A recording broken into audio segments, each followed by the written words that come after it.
Pemë të thara e të shkullura, ndriçues që nuk funksionojnë e fusha sportive të dëmtuara. Kjo është pamja që sot të ofron Lungomare e Vlorës, një hapësirë që dikur u prezantua si investimi më i madh për qytetin dhe krenaria e vlonjatëve. Aty ku dikur qytetarët dilin për shëtitje në mbrëmje, për sport apo për të kaluar kohën me familjen e tyre, sot mbizotron degradimi.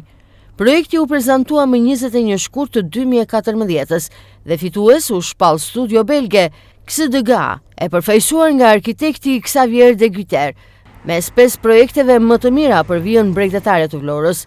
Me një gjatësi rreth 5 kilometra, Lungomare u mendua si një transformim modern i bregdetit, por realiteti sot është krejt tjetër. 10 pemë janë tharë pa u zvendësuar kurrë, duke krijuar një pamje as pak të hijshme për qytetin. Ndriçuesit në shumë segmente nuk punojnë, ndërsa fushat sportive janë të dëmtuara dhe pa asnjë mirëmbajtje. Për qytetarët e Vlorës, kjo situatë është e turpshme. Një nga shëtitoret më të mëdha dhe më të rëndësishme të vendit është lënë në mëshirë të fatit. Për fushat e sportit, gjendja e krijuar si është? Kjo është gjendje katastrofike, është fatkeqësi për Vlorën që të ketë një ambient sportiv të tillë. Ishin shumë mirë, vinin fëmijët, lozin, argëtoheshin, jo vetëm fëmijët, po dhe moshat e mëdha, çdo lloj moshe. Po kryesisht fëmijët, se për ata gjithë o fusha ka ngelur bosh tani, i prishën nuk e di arsyen, se i kjo ka të bëjë me shumë gjëra investimi. Se po të idheshin për shembull të paktën 80% e fondit në një ambient mirë. Po këtu si dhe të idhet 20% e 80% përvetësohet. Urgjentisht nuk ka një kënd lojnash për fëmijët. Edhe atje tek Vlorat ajo, atje vjen fëmijët paguajnë lek. Është gjëna gjithë pa ambjente sportive, gjithë ky ambient i mrekullueshëm. Këto nga që ka ikur rinia, ka ikë fëminia dhe shikoj që njerëz të huaj, që janë të huaj, vinin edhe rregullojnë një çik tenis një ashtu, nuk është edhe saktë, do me thënë e kanë lënë ishte gjelbëron dhe aty tani e kanë futur me qymyr, çfarë them, s'është gjë saktë. Ishte mirë të bëhesh, të rregullohesh.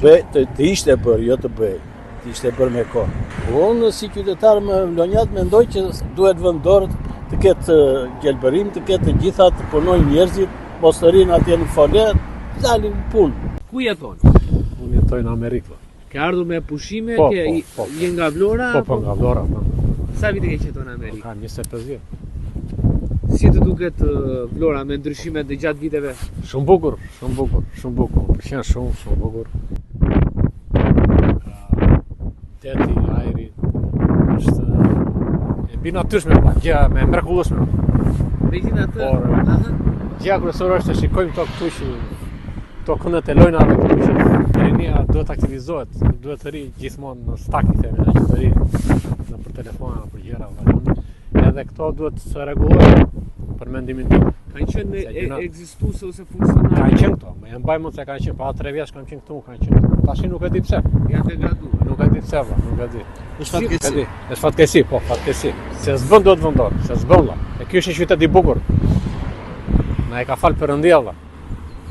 Është shumë i bukur, por këto gjëra kështu, shko sa pis, duhet të pastruar, shko si ndryshka aty, shikoj.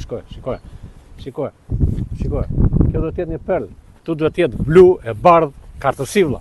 Qysh është deti? Çdo gjë. Një investim që ka vlerën mbi 10 milion euro ka mbetur pa kujdes dhe pa përgjegjësi. Nga njëra anë, firma zbatuese dhe supervizori kanë kryer procedurat e tyre dhe kanë bërë dorëzimet në bashki. Nga ana tjetër, bashkia nuk e ka marrë kurrë zyrtarisht në dorëzim Lungomarenjë për shkak të mos zbatimit korrekt të punimeve nga firma ndërtuese. Por problemi real qëndron diku tjetër. Kush do të kujdeset për rikuperimin dhe mirëmbajtjen e saj? Ligjërisht, bashkia mund të mos ketë detyrim të drejtë për drejtë, por moralisht bëhet fjalë për një investim publik që duhet ruajtur dhe përmirësuar. Një qytet si Vlora, me një nga shëtitoret më të mëdha bregdetare në Shqipëri, nuk mund të pranojë që ajo që ofrohet sot, një pamje që lë shumë për të dëshiruar. Nëse dikur ishte simbol zhvillimi, sot rrezikon të kthehet në simbol neglizhence.